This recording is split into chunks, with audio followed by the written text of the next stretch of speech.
Bueno, jo com a jugador he tingut la sort de disputar 5 anys durant 5 anys el Campionat de Catalunya Universitari. He tingut encara més la sort d'haver-n'hi pogut guanyar 2 i haver disfrutat de competir al Campionat d'Espanya, que penso que és una experiència inoblidable a nivell personal i a nivell de jugador.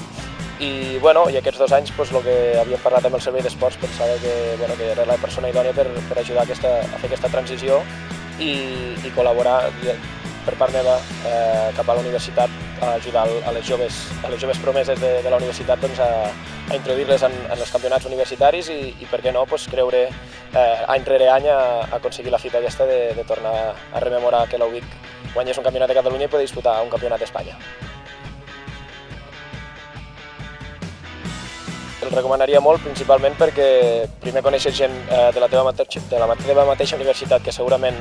no haguessis pogut conèixer i gràcies a l'esport i a general es fan relacions personals molt més properes i a nivell competitiu penso que és una nova experiència per a qualsevol atleta o esportista per créixer a nivell d'universitat i sobretot a nivell de Catalunya, perquè jo personalment he tingut la sort de conèixer a molta altra gent d'altres universitats que m'ha fet que tot encara som amics. Jo estic molt d'acord que es vulgui promoure l'esport femení. Jo treballo en un club i també sempre s'intenta a nivell individual promoure la pràctica esportiva femenina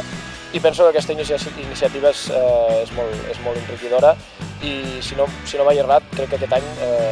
s'ha ampliat el nivell de noies a l'esport i passa a ser de futbol 7 a futbol 11, o sigui, vol dir que la campanya està arribant a més noies, a més dones i animo a més noies i tot a participar perquè l'esport ens uneix a tots.